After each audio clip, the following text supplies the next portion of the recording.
Hello friends, welcome back to my channel. Today's video is going to be a recommendation perfect for spring season.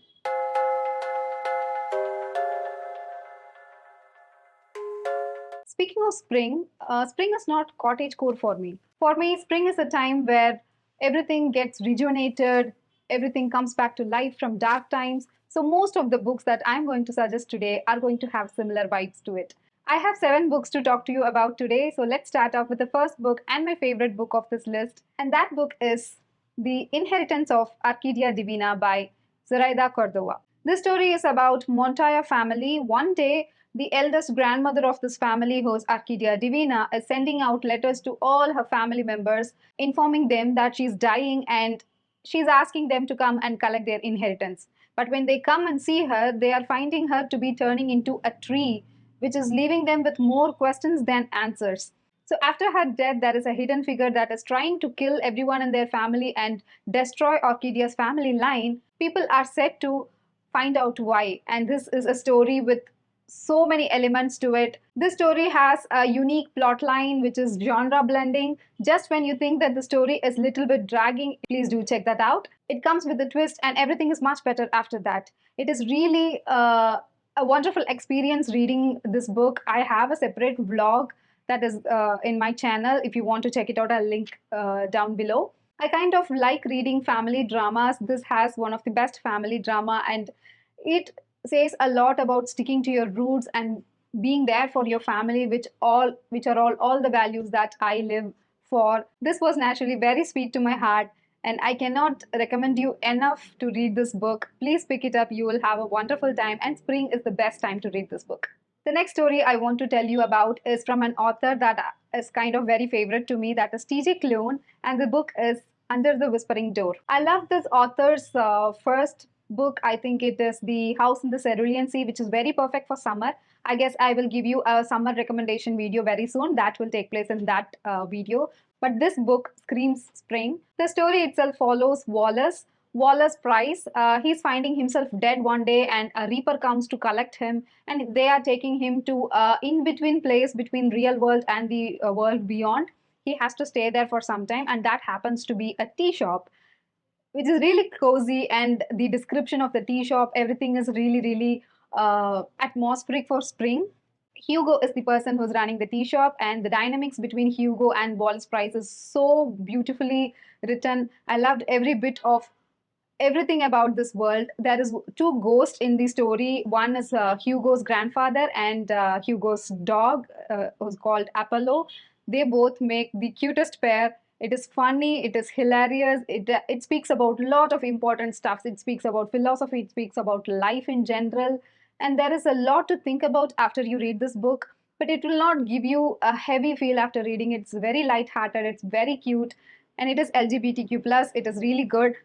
I loved every bit of it, and I highly recommend you to read it. Up next is a book that is literally perfect for spring. You should see this cover. It screams spring, and it is very gorgeous. I bought this book just because of its cover, and the story was pretty good too. I'm talking about a book that is by Katie Fforde, and the book's name is A Secret Garden.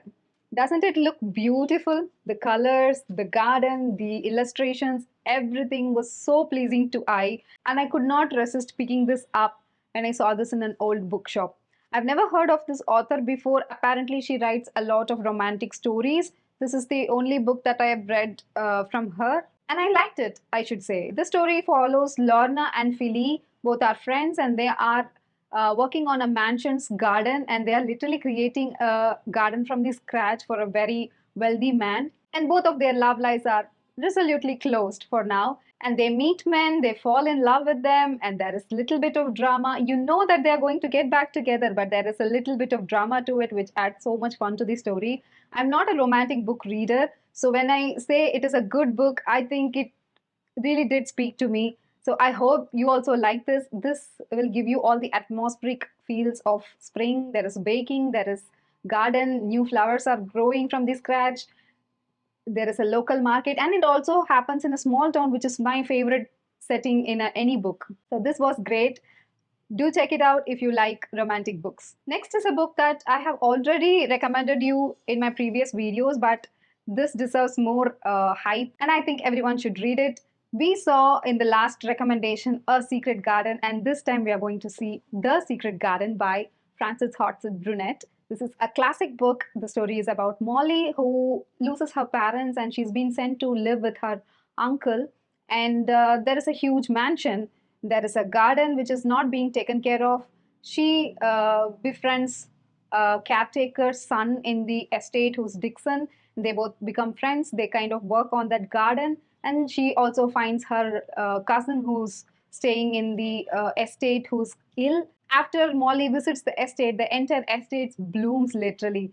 Her uncle heals, her cousin heals, and the garden grows, it blooms, it brings so much beauty to the estate, and it is a beautiful story about friendship, rejuvenation, and being there for people and living in the moment. This little girl teaches a lot about life than any other philosophies that I've read. This one is perfect for spring and you will never regret picking it up. The next book is a manga. This is the first manga I've ever read and it made me cry. One that I'm talking about is I Want to Eat Your Pancreas by Yoru Sumino. This is a very beautiful story about friendship and love. This teenage girl, she's actually dying and this boy is accidentally finding out that she's going to die, which no one else knows.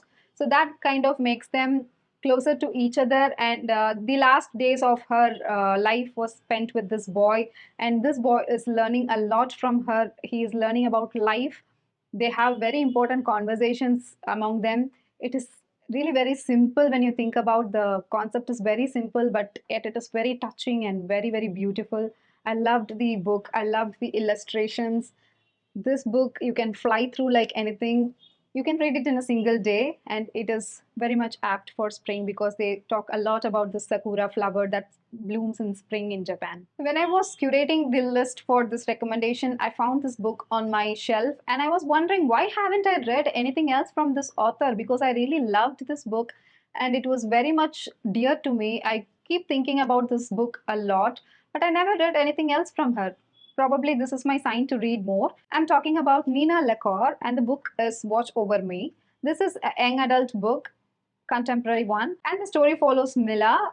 Mila is she just attained the age of 18 and she is getting out of the foster system and she has to provide for herself and support herself now. Weird school, not weird school, non-conventional school. She's finding a job for herself in an unconventional fun-loving school way away from the city. She's starting to live her life from the scratch again, but she has undergone a huge trauma in her life. So this book talks about how she dealt with the trauma. This deals a lot with mental health, healing, and how you get out of traumas that you think you can never come out of. This was very beautiful. I loved all the dynamics. I loved the conversation. It was so good. Healing is a very important process that I associate in my mind with the season spring. I think most of the healing takes place in spring, and that is the time you come to life. I speak about nature and I speak about myself too. So this was screaming spring to me, and read this book. You will not regret. And I am going to keep purchasing the author's other titles and I am going to read it. Probably I'll make a vlog out of it. The last book is a kind of recommendation to myself because I haven't read it. This is in my spring TBR. I have heard that this book is very perfect for spring and I like the author in general. I have read her few other titles. I've loved it. I'm talking about the Queen Jane Austen, and the book I'm talking about is Emma. I've seen so many booktubers recommending Emma in their spring recommendation videos. So I think this is really a good pick to read in spring, and I'm going to read it this month. So I will let you know how the book was. I'll let you know my thoughts on it. But this book follows Emma, who's wealthy. She's already content in her life and she's single. She doesn't think that she needs love or marriage for herself, but keeps meddling with other people's romantic lives and she gets in trouble with it. This is supposed to be a flawed character, and most of the booktubers that I look up to have given high ratings and they have loved it. So I think I'm going to enjoy it too. So that is pretty much it, guys. These are the few books that I think it will be perfect to read during spring. I don't have much here. I think this video is going to be a little short and I hope you like it. So I will come up with another recommendation video for summer pretty soon. Until then, keep reading. This is Sushmitha signing off.